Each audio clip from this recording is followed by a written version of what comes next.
The story begins in the early decades of the 8th century, when the Umayyad presence in Al-Andalus had become powerful enough to push beyond the natural boundaries of Iberia. The governors in Córdoba saw the lands beyond the Pyrenees, not merely as territory to be plundered, but as a frontier that, if secured, could provide depth for future expansions and protection against Frankish retaliation. Reports reached the Andalusi commanders about the fortified towns of Septimania and the wealth that flowed through the Rhône valley. Among these towns, Avignon stood out as a significant stronghold. It commanded river traffic, it protected internal routes, and it served as a gateway between the Mediterranean world and the Frankish interior. The Umayyad leadership believed that controlling such a fortress would cement their authority in the region and disrupt Frankish cohesion. The rationale was strategic rather than merely opportunistic, for the Umayyads recognized that their hold over Narbonne and its surroundings would remain vulnerable if Avignon continued to function as a well-defended Frankish bastion. The commanders in Al-Andalus therefore began preparations long before the first soldiers marched. Messengers were sent to Zaragoza and Narbonne to gather intelligence about Avignon's walls, its gates, its stores of grain, and the condition of its garrison. Travelers, merchants, and even converted locals provided scattered accounts that, when stitched together, gave the Muslim commanders a rough sketch of what they would face. The reports said the walls were thick, the towers strong, and the defenders accustomed to resisting raiders from Burgundy. The Rhône itself added a natural moat, making the city even harder to assault. The Umayyads did not underestimate the challenge. They planned not a quick raid, but a proper campaign, demanding siege equipment, cavalry screens, and supply caravans large enough to support thousands of soldiers for weeks. Recruitment began in earnest across Al-Andalus. Veterans from earlier campaigns in Gaul were called back to service, along with Arab horsemen from the Syrian contingents who had settled in the peninsula. Berber infantry, known for their endurance and skill in rough terrain, formed the backbone of the ground forces. Armorers in Córdoba and Toledo worked to produce fresh batches of lamellar armor, spears, javelins, shields of layered wood, and helmets lined with leather. Carpenters were ordered to assemble the parts for mangonels and siege towers that could be transported in sections across the Pyrenees. The Umayyad governor ensured that the army included skilled engineers who knew how to calculate distances, reinforce ramps, and operate the counterweight mechanisms used in stone-throwing engines. Within months, an expeditionary force, large enough to intimidate, but not so large as to exhaust supplies, was ready to begin its march north. The leadership of the force rested with a seasoned commander whose experience in the rugged passes of the Pyrenees proved essential. Though the chronicles differ on his precise identity, they agree that he had fought both against Christian rebels in the north of Iberia and against Frankish levies beyond the mountains. His strategic sense told him that speed would be crucial. If the Franks learned of his movement too early, they might gather reinforcements from Provence or Burgundy, making the siege far more costly than anticipated. For this reason, he divided his forces into several columns, each traveling along different paths before regrouping near Narbonne. This not only prevented alarming the surrounding territories, but also allowed the army to forage without exhausting a single route. As the army approached the region of Septimania, the local Muslim garrisons provided updated intelligence. They reported that Avignon's defenders were aware of unrest in the surrounding countryside, but had not yet realized that a major Umayyad army was on its way. Supplies inside the city had recently been replenished, and the Frankish count responsible for its defense had tightened routines on the walls. Messenger pigeons and scouts confirmed that the defenders were preparing for potential danger, but they did not expect an attack so soon. The Muslim commander recognized that time was limited. His goal was to reach the city, encircle it quickly, and begin the siege before reinforcements from northern Frankish realms could respond. The final leg of the march brought the army within sight of the Rhône valley. From a distance, Avignon appeared formidable. High walls, square towers, rising above the ramparts, and a landscape that gave the defenders a commanding view of approaching forces. The Umayyad soldiers halted on elevated ground to study the city. Engineers were sent forward under cover of darkness to measure the distance between the outer glacis and the soft earth suitable for siege ramps. The following morning, the army began to deploy. Infantry units spread across the southern and western sides of the city, while cavalry patrolled the plains to intercept any messengers attempting to escape northwards. Caravans carrying grain, dates, dried meat, and water jars established a temporary camp far enough to avoid enemy arrows, but close enough to resupply the soldiers daily. The siege began with standard Umayyad procedure. Archers advanced with large shields, creating mobile screens behind which sappers approached the base of the walls. Wooden mantlets protected the sappers as they attempted to loosen stones or start controlled fires to weaken the masonry. At the same time, engineers assembled the mangonels piece by piece, fitting wooden frames together, tightening ropes, adjusting, throwing arms, and testing trajectories. The first volleys of stones arced through the sky and crashed against Avignon's towers, sending shards of masonry scattering. The defenders responded with well-aimed arrows and crossbow bolts. Some poured boiling water or heated oil over the sappers, who pressed too close to the walls. Inside the city, discipline held firm. The Frankish defenders had faced sieges before and understood that their survival depended on conserving supplies, rotating guards, and maintaining morale among the townspeople. The commandant of Avignon ordered that no grain be hoarded, no well be left unguarded, and no fire be allowed near stored arrows or timber. Women and older men carried stones to the ramparts, refilled water barrels, and tended to the wounded. Craft workers repaired damaged shields and straightened bent spearheads. The defenders' plan was simple but effective. Hold out as long as possible, deny the attackers any quick victory, and wait for a Frankish relief force that would inevitably come once the alarm spread through the Rhone Valley. The Muslims attempted several probing assaults to test the wall's weak points. Light infantry carrying hooked ladders approached the ramparts under arrow fire, trying to secure a foothold, but the defenders struck down the ladders with axes and pushed them back with long pikes. When the engineers constructed a battering ram, the defenders responded by dropping heavy stones from murder holes, shattering the ram's roof, and scattering the men beneath it.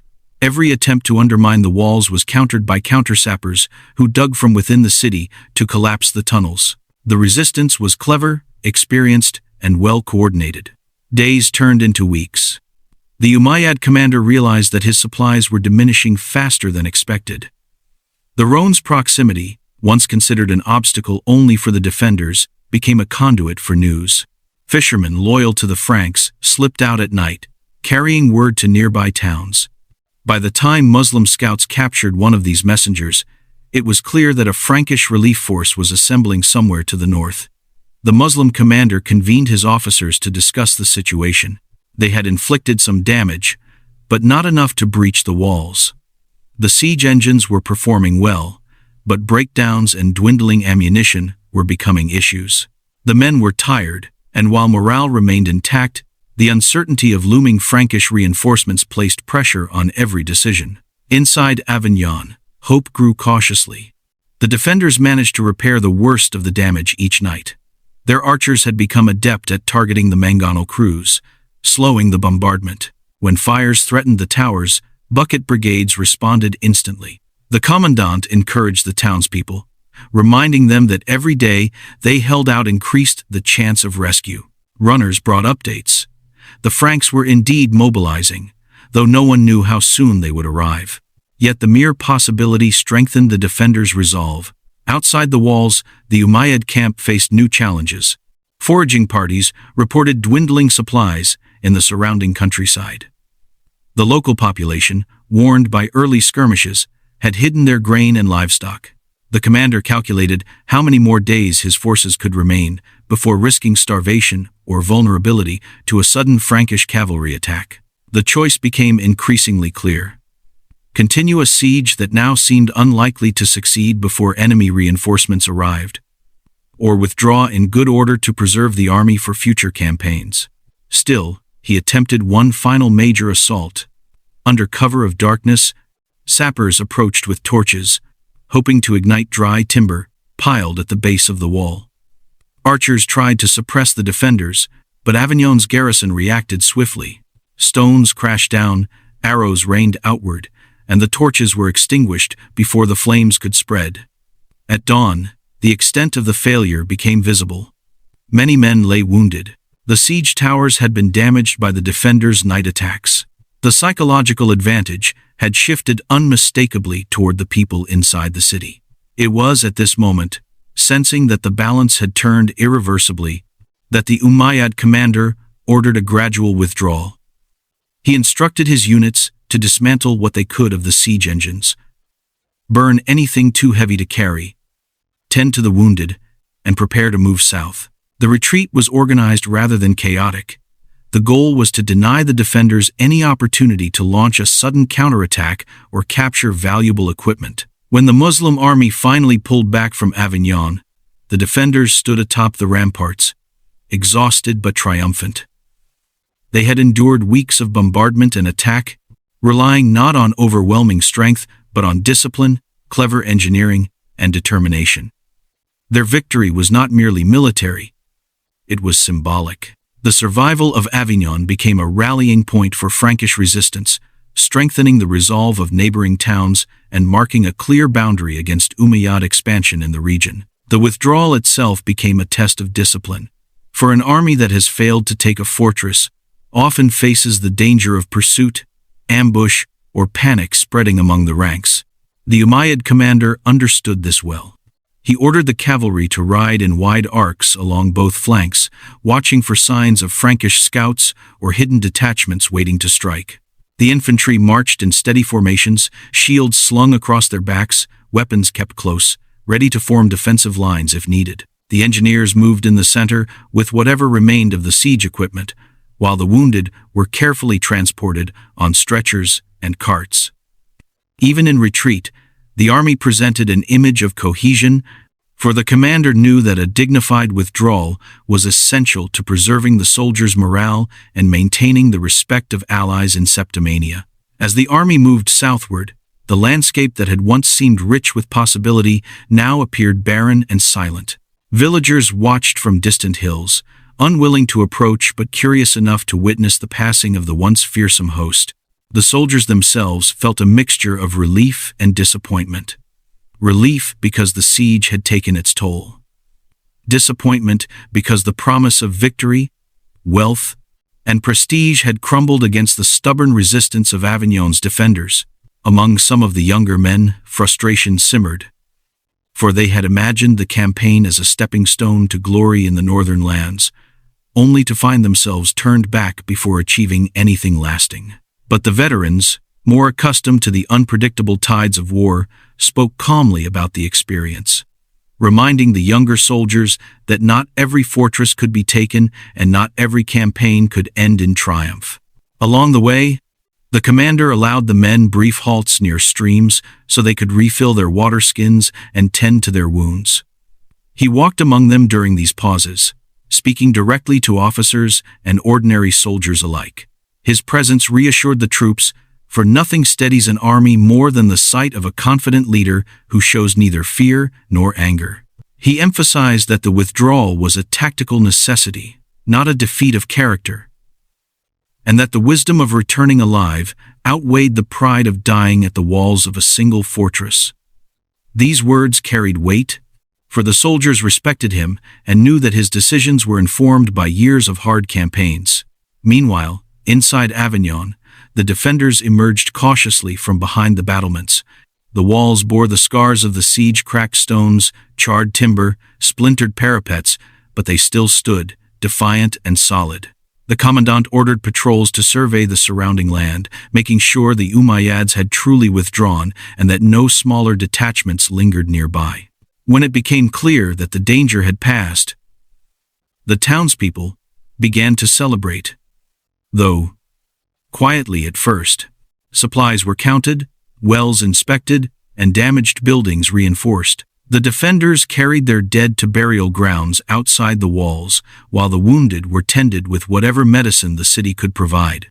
The sense of relief transformed gradually into pride, for they had not only saved their homes, but had also preserved a crucial link in the Frankish defensive chain. The news of Avignon's survival spread rapidly.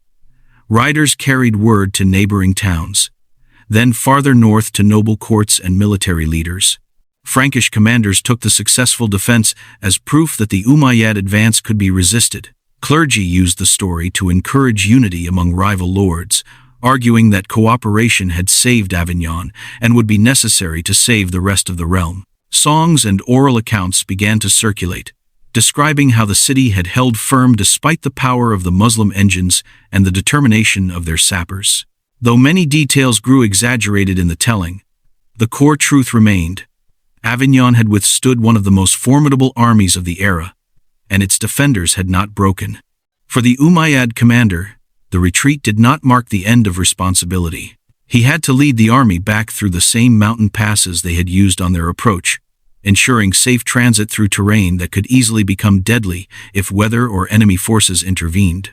Snow still clung to the higher ridges, even though the lower valleys were clear, and the narrow paths required caution. At night, fires were lit in guarded circles, with pickets posted on ridges overlooking the camp.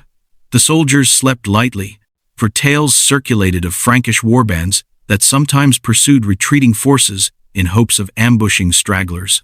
Yet no such force appeared, perhaps because the Franks themselves were still gathering strength, or perhaps because they feared the possibility that the Umayyads might turn and fight. Despite the strain of the journey, the return to friendly territory revived the men's spirits. When they reached Narbonne, the Muslim garrison greeted them with both sympathy and respect.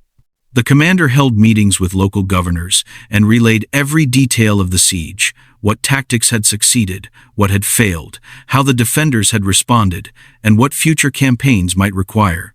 His report was meticulous, for he knew that the lessons learned at Avignon would shape future strategies in the region. The engineers presented diagrams of the city's walls and explanations of why their machines had struggled to inflict decisive damage. The sappers described the composition of the masonry and how it had resisted their attempts to weaken it. This information became part of the military records kept in the Andalusi strongholds of Septimania. In the aftermath of the campaign, debates arose among the Umayyad political and military leaders.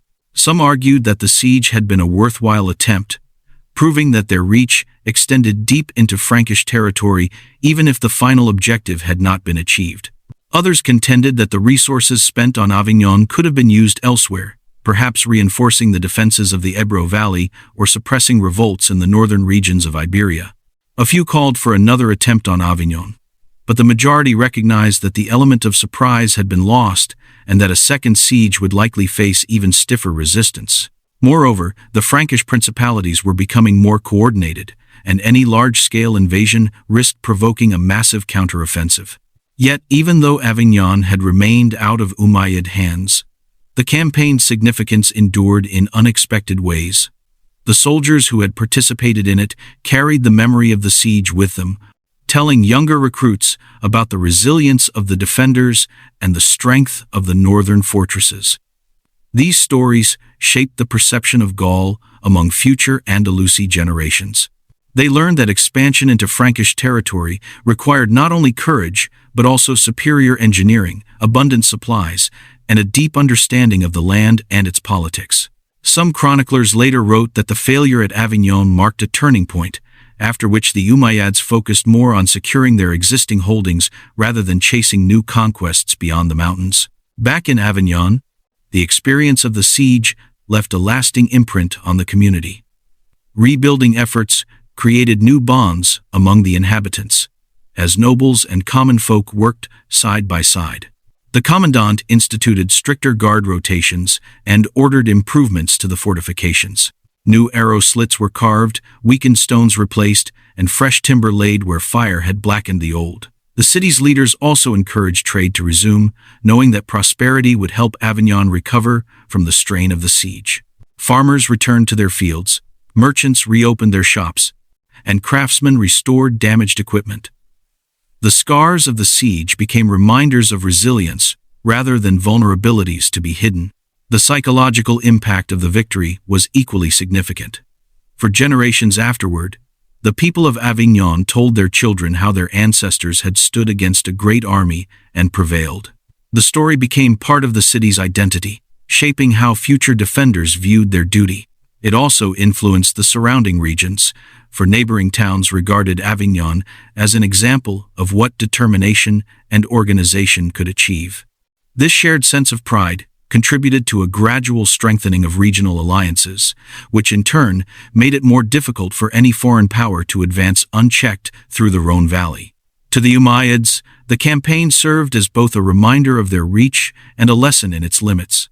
They had marched far from their base, constructed siege engines in foreign lands, and challenged one of the strongest fortresses in the region. Though the outcome had not been what they desired, the campaign demonstrated that they were a force capable of projecting power across mountains and into the heart of enemy territory. That in itself was no small achievement. Yet the failure to take Avignon underscored the importance of logistics, intelligence, and timing.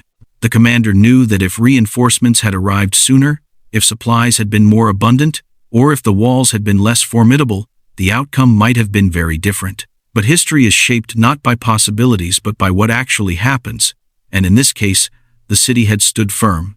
The passing years added distance to the memories of the siege, yet the event continued to influence both sides, in subtle and profound ways.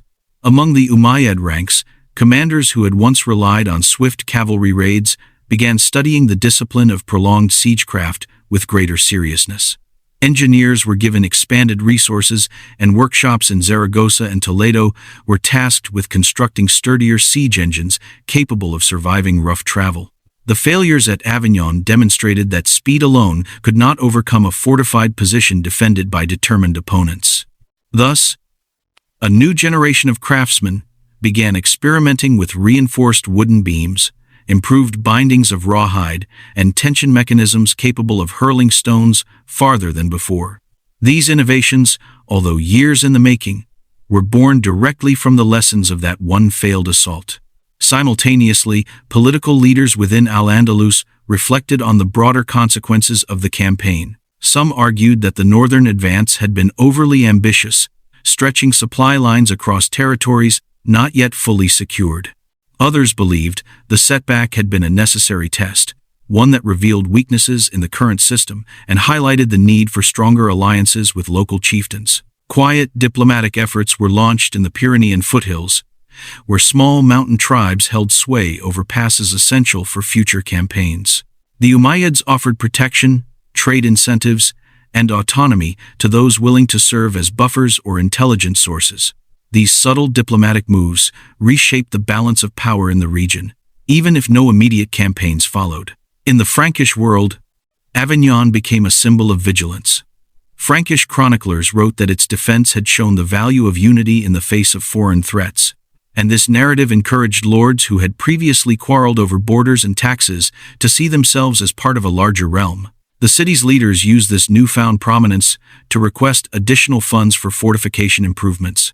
Over the next decade, masons added thicker outer walls, deeper ditches, and improved gatehouses equipped with multiple layers of defense. Towers that had once been simple watchpoints now housed permanent garrisons, trained not only in combat but also in early warning techniques to spot enemy forces approaching from afar. Trade in the Rhone Valley flourished as stability returned. Merchants from distant towns resumed bringing grain, wine, cloth, and metal goods to Avignon's markets. These traders often paused to admire the repaired sections of wall, noting how the stonework bore subtle differences from the original structure. Local guides would point to certain blocks and say, "This one was placed after the siege," as though marking the city's rebirth in stone. Pilgrims visiting churches lit candles in memory of those who had fallen, defending the walls, while others prayed for peace, knowing that the threat of future conflict was never fully gone. Among the defenders who survived the siege, many carried a lifelong bond forged in the harsh days of battle. Veterans gathered annually to commemorate their shared ordeal, sharing stories that blended precise recollection with the embellishments that naturally grew with time. Some boasted of heroic acts that perhaps had not happened exactly as remembered. Others spoke in quiet tones of comrades who had not lived to see the victory. These gatherings became local traditions, shaping the city's identity and reminding younger generations of the sacrifices made to preserve their home. Meanwhile, the Umayyad soldiers who had taken part in the siege carried their own memories, though theirs were colored by the sting of defeat. Some avoided speaking about Avignon altogether, preferring to bury the past beneath new campaigns and different victories. Others found meaning in the experience, recounting it as a lesson in humility and endurance. For them, the siege was not a tale of failure but of survival, a reminder that even the most skilled armies must sometimes yield to circumstances beyond their control. They taught their sons and students that courage was not measured only in victory, but also in the strength to continue after setbacks. Years later, scholars in Córdoba compiled detailed military manuals analyzing past campaigns, including Avignon. They examined the terrain, the climate, and the logistical challenges that had constrained their forces. They discussed the enemy's strengths, noting how the Frankish defenders had used their fortified position to full advantage. These manuscripts circulated among officers, becoming part of the institutional memory of the state. Ironically, though the siege had ended in withdrawal, it provided lessons that strengthened Umayyad operations in later conflicts. In Avignon, the city's clergy played a significant role in shaping the memory of the siege. Sermons framed the victory as a sign of divine favor, urging the population to remain steadfast in faith. Churches commissioned frescoes depicting defenders on the walls, angels watching from above, and the besieging army withdrawing under a darkened sky. Though symbolic rather than literal, these images reinforced the belief that spiritual unity had played a role alongside military strength. Visitors to the cathedral would pause before these paintings, contemplating the relationship between earthly struggle and heavenly protection. Over time, the story of the siege began to blend with legend. Children whispered tales of hidden tunnels beneath the walls, of ghostly soldiers who protected the city at night, and of secret councils held in candlelit chambers where leaders made bold decisions.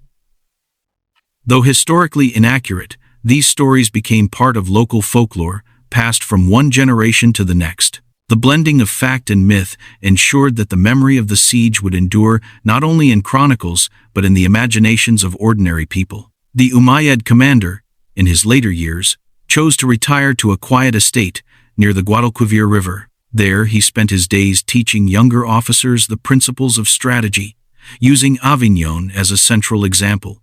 He explained how the composition of an army must always adapt to the environment, how morale could shift dramatically during a long siege, and how commanders must be willing to withdraw rather than sacrifice their forces in a futile assault. His students respected him deeply, and many carried his teachings into their own careers, ensuring that the wisdom born of the failed siege would influence future generations. In the decades that followed, Avignon's survival became more than a military success. It evolved into a cultural milestone that shaped the region's sense of identity.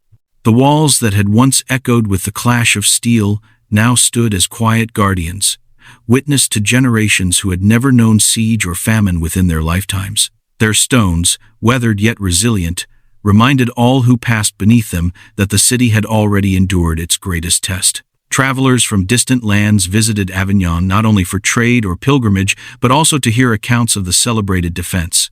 Guides walked them along the battlements, pointing to places where defenders had stood during nights illuminated only by the glow of burning pitch. Those stories drew visitors into the past, giving them a sense of the fear, determination, and hope that had filled the city during the siege. As Europe continued to change, the memory of Avignon's resistance played a subtle role in shaping broader political developments. The victory encouraged Frankish rulers to invest more deeply in fortification strategies throughout the region, reinforcing not only stone walls but also alliances. This unified political structure, which historians would later describe as one of the stepping stones toward the eventual Carolingian consolidation of power, owed part of its stability to the confidence inspired by Avignon's resistance. Frankish kings understood that the defense of one city could inspire cooperation among many. The notion that a single fortified stronghold could alter the fate of a growing realm influenced not only military doctrine but also administrative policy, promoting closer coordination among frontier territories. For the Umayyads, the siege served as a reminder that empire was shaped as much by limits as by victories. Though their armies continued to achieve success in other regions, the northern frontier remained a place of calculated restraint rather than unchecked ambition. Generals tasked with overseeing the frontier territories studied maps more carefully, reviewing every pass and river crossing, aware that local conditions could shift the balance of power. Over time, they adopted a strategy that emphasized stability in their southern holdings rather than expansion into hostile northern lands. Their chronicles describe the failed siege not as a humiliation, but as a lesson in the complexities of distant warfare.